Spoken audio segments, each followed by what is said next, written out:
I think we're all naturally driven towards something, something that maybe you never had to question, something that was just always so clear within you that you just wanted to go ahead and follow it. Maybe you didn't even think there are any other options.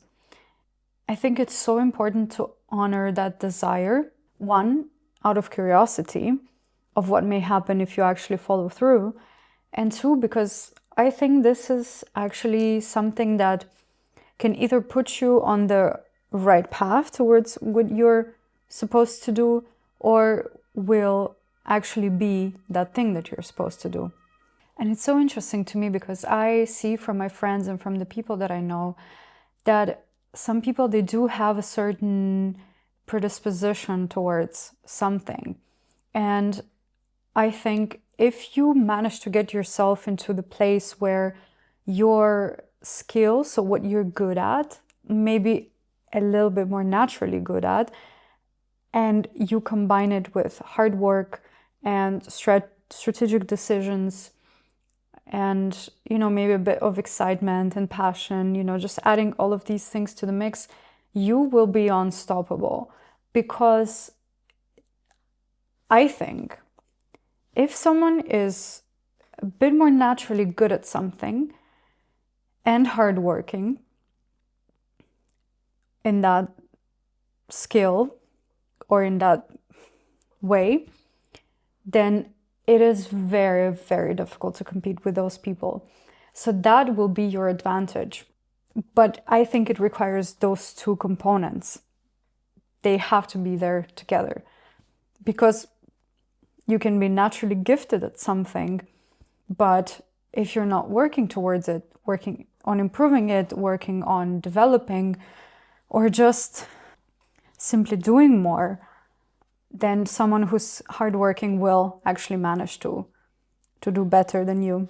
I think when you're choosing a career for yourself, especially if you're young and you don't know what to do, there's multiple ways you can approach that. You can look at it from what am I actually good at?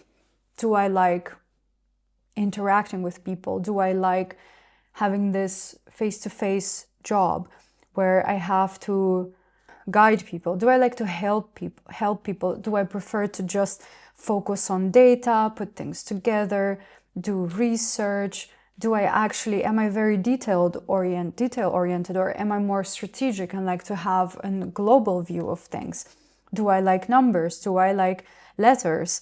Do I like to work with colors? Do I actually have this creative pool where I actually want to do things with my hands, or even just design things or care that things look good? I think all of these things will can dictate what you would more naturally be inclined towards. At the same time, you can also look at your career or what you choose to do from purely a financial standpoint. And don't get me wrong, like, we live in a world where it is important to have a stable financial situation, to the least. It's even better if you manage to have a good financial situation. And those jobs will be exciting for you. And that will be what sets you on a trajectory of success, however you may define it and however you may quantify it. But I think you need to be honest with yourself, and also what society deems as prestigious may not be what you would feel fulfilled by pursuing.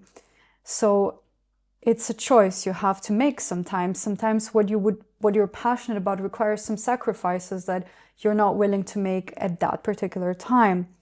Therefore, you may need to have an interim solution. And that's okay also. I don't think there's a 100% wrong or right. You can always course correct. And sometimes you find out those things by doing things that are, so to say, incorrect, or maybe not your path or passion or whatever. And sometimes you don't have the option to follow those things.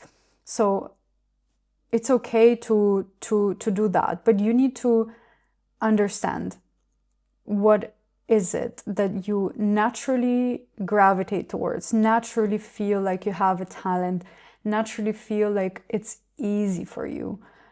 So then try to research how you can transform that into a career, can it be a corporate career, or it could be anything from, doing your own business or being self-employed, however you may wish to make it. And then if you work hard at it, that will be what sets you apart. And be very careful of getting trapped in the prestige game. This is something that industries like finance and big law like to do, is they sell you this dream, of you being a suits lawyer, solving all these important deals and going into all of these important meetings and meeting all these important people. And, it's partially true. I mean, you do get that opportunity, but that life comes at a huge cost.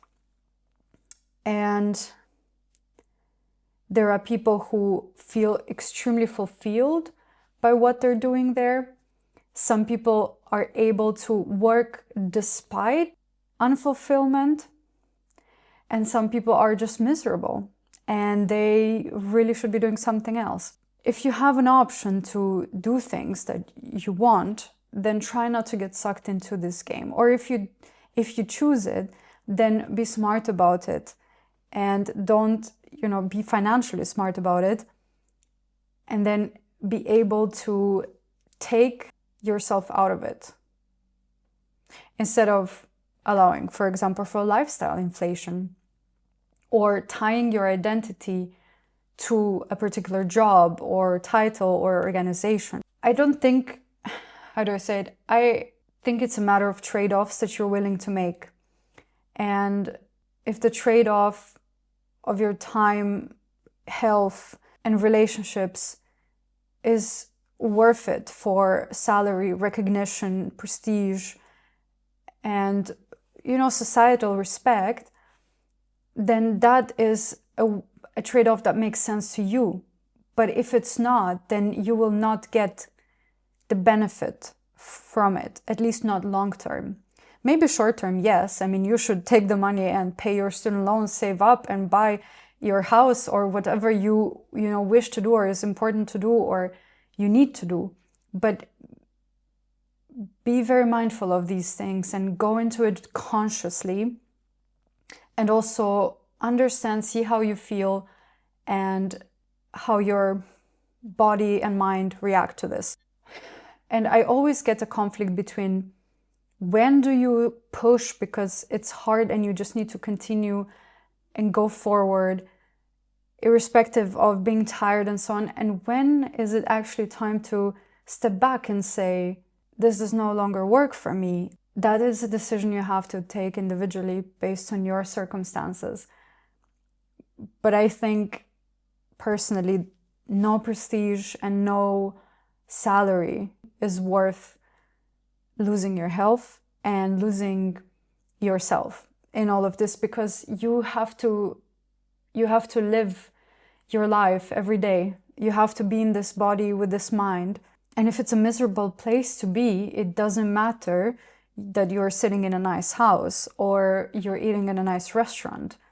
That's not going to make you happier.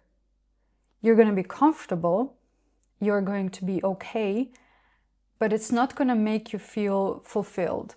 So it is a tough balance. It's a very thin line, I think, and you need to be able to recognize it based on your situation, when enough is enough and when it's time to continue to push, because, I mean, things in life are not always easy. And sometimes we do have to do things that we don't want to do, and that's also part of life.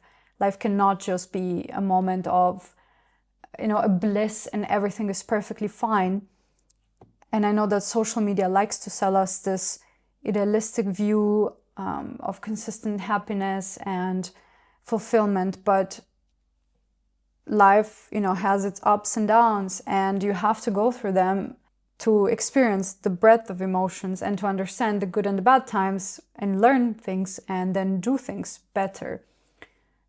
Or just be able to eliminate things that are important for you or not. So it's like, I am not advocating for an easy life in the sense that you do things that eliminate any kind of uncomfortable situations, because I do believe, again, that uncomfortableness can also be good because it allows you to move to the next stage or work through things that you may not be so good at for whatever reason, and allows you to grow as a person, as an individual.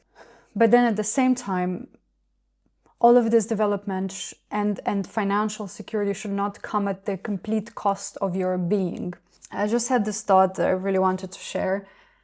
So I hope this was useful.